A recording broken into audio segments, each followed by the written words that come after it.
Dimensions, ये chapter का सबसे इम्पोर्टेंट टॉपिक है। कंपलसरी आपको 25 जो नाम्स दिए फिजिकल क्वांटिटी उसके डायमेंशन फार्मूला और उसका यूनिट कंपलसरी आपको याद रखना है। और डायमेंशन का हम यूज़ क्यों करेंगे, तो कोई भी फंडामेंटल क्वांटिटीज़ है उसको डिराइव करना है तो उसके लिए डायमेंशन फार्मूला और उसका यूनिट्स इंपॉर्टेंट है। तो लेट स्टार्ट।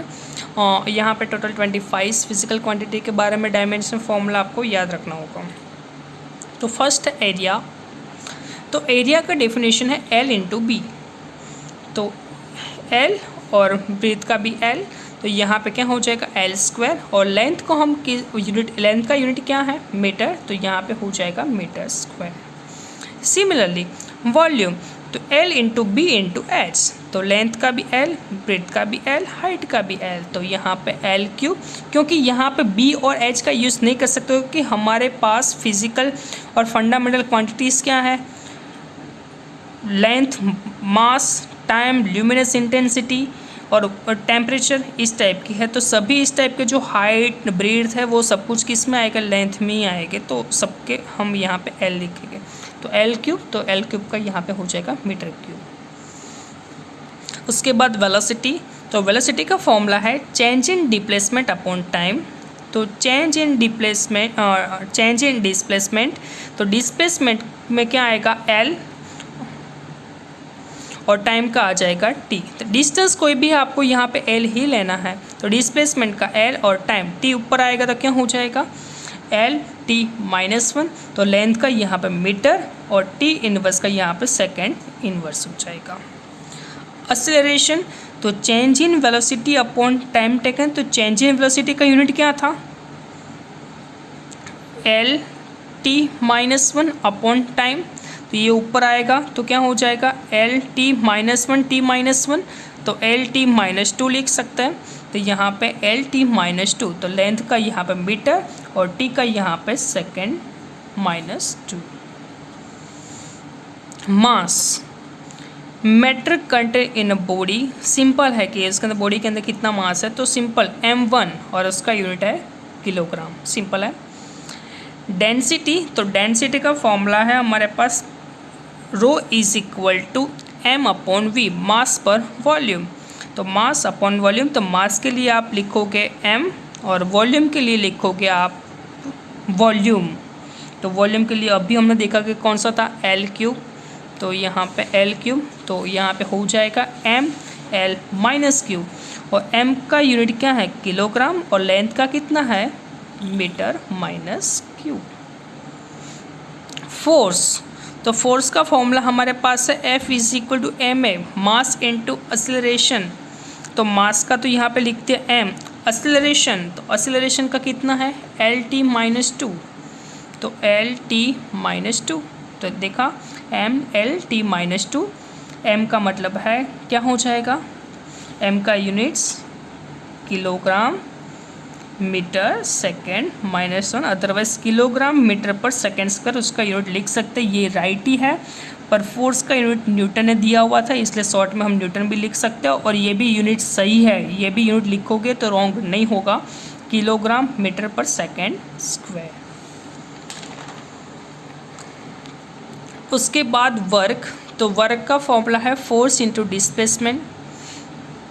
तो फोर्स का अभी हमने डिराइव किया m L t माइनस 2, तो m L t minus 2 into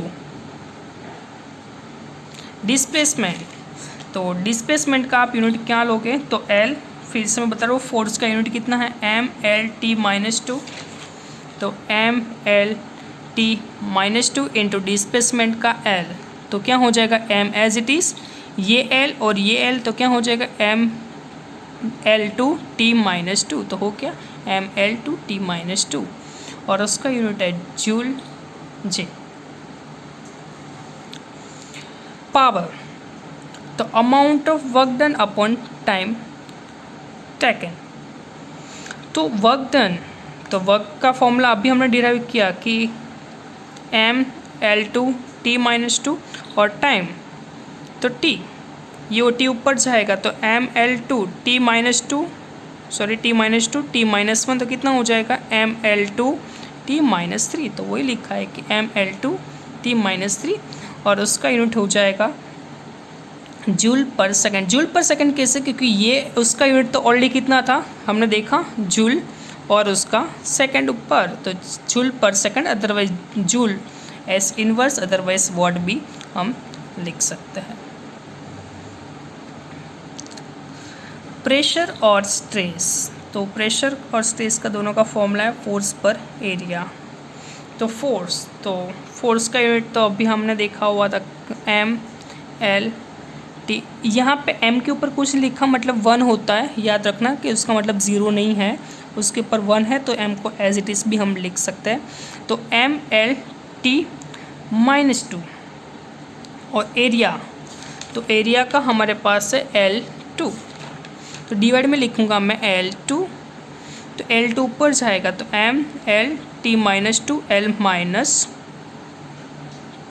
तो m1 ये 1 है और 1 में से -2 जाएगा तो कितना बचेगा L-1 T-2, तो यही यूनिट हुआ mL-1 T-2। अब उसका यूनिट न्यूटन पर मीटर स्क्वायर क्यों आया, क्योंकि फोर्स का यूनिट क्या है हमारे पास न्यूटन, और एरिया का क्या हो जाएगा मीटर स्क्वायर, तो न्यूटन पर metre square, otherwise newton metre -2 भी लिख सकते हैं। तो इसी तरह आपको यहाँ पे टोटल 25 दिया हुआ है, एक दूसरे के ऊपर डिपेंड है, इस तरह आपको डिराइव करना है। लीनियर मोमेंटम, तो लीनियर मोमेंटम और इम्पल्स का mass into velocity, force into time. Mass का भी आपके पास फॉर्मूला है, वेलोसिटी का भी है, फोर्स का भी है और टाइम का है, तो उसके हिसाब से अभी डायमेंशन फॉर्मूला और यूनिट आपको मिल जाएगा। स्ट्रेन, तो change in configuration of an original configuration, ये उसका डेफिनेशन है, पर ये जो स्ट्रेन है वो डायमेंशन लेस है, उसका कोई डायमेंशन नहीं है, तो वो भी क्या हो जाएगा यूनिट लेस हो जाएगा। अभी मैं आपको समझा नहीं रहा हूँ, जैसे कि मैंने आपको यहाँ पे सब कुछ बताया हुआ था, इस तरह आपको सभी चेक करना है। मैं आपको बता दूंगा तो आपके लिए इजी हो जाएगा, पर बेस्ट आप लोग ट्राई करो, और ये डायमेंशन फॉर्मूला परफेक्ट आ रहा है कि नहीं वो आप लोग सोल्व करो। अभी तक मैंने बताया इस तरह ही करना है, और सभी वैल्यू आपको दिया हुआ है, कोई बाहर की वैल्यू नहीं है, तो भी मैं आपको साथ साथ में थोड़ा समझाता हूँ। मॉड्यूलस ऑफ इलास्टिसिटी, तो उसका फॉर्मूला है स्ट्रेस अपॉन स्ट्रेन, तो स्ट्रेस का भी आपको यहाँ पे दिया हुआ है, स्ट्रेन का आपको यहाँ पे दिया हुआ है, दोनों की वैल्यू ऊपर नीचे डिवाइड करो, आपको डायमेंशन फॉर्मूला ये मिल जाएगा और यूनिट भी आपको मिल जाएगा। सरफेस टेंशन, फोर्स पर लेंथ, तो फोर्स का भी है, लेंथ का भी है। Velocity of gradient, change in velocity upon distance, वो भी आपको मिल जाएगा। कोएफिशिएंट ऑफ विस्कोसिटी, तो उसके लिए कंपल्सरी आपको ये फॉर्मूला याद रखना होगा, अभी आपके सिलेबस में कवर नहीं हुआ है। तो F into R into A into V, मतलब F का मतलब है फोर्स, R का मतलब है रेडियस, मतलब लेंथ ही हम लेंगे, एरिया, एंड यहाँ पे है V मतलब वेलोसिटी। ग्रेविटेशनल कांस्टेंट का फॉर्मूला है F into r square upon m1 into m2, F force, radius, और ये दोनों है मास। मोमेंट ऑफ इनर्शिया का formula I is equal to mr², radius, mass, और ये इनर्शिया है। Angular velocity theta upon t, theta का कोई एंगल कोई डायमेंशन फॉर्मूला नहीं होता, इसलिए यहाँ पर ओनली टी, तो 1/t, टी ऊपर आएगा तो यहाँ पे हो जाएगा टी इनवर्स, उसका फॉर्मूला हो जाएगा और यहाँ पे रेडियन पर सेकेंड। एंगुलर एक्सेलरेशन, तो omega upon T. Angular momentum I omega. Specific heat Q upon mt, और m मतलब मास, T मतलब टेम्परेचर, और Q यहाँ पे हीट के फॉर्म में है इसलिए एक्स्ट्रा ऐड होगा कि लेटेंट हीट मतलब Q अपॉन m, और प्लांक्स कांस्टेंट, तो energy upon frequency Q upon m, और यूनिवर्सल गैस कांस्टेंट उसका है PV अपॉन T। तो इस तरह आपको अपने आप डायमेंशन फॉर्मूला सॉल्व करना है और उसका यूनिट बनाना है, और उसका जितना भी डाउट्स है अदरवाइज़ नहीं आ रहा है तो आप मेरे को पर्सनल मैसेज करके पूछ सकते हो, तब भी मैं आपको बताऊंगा कि किस तरह आया है।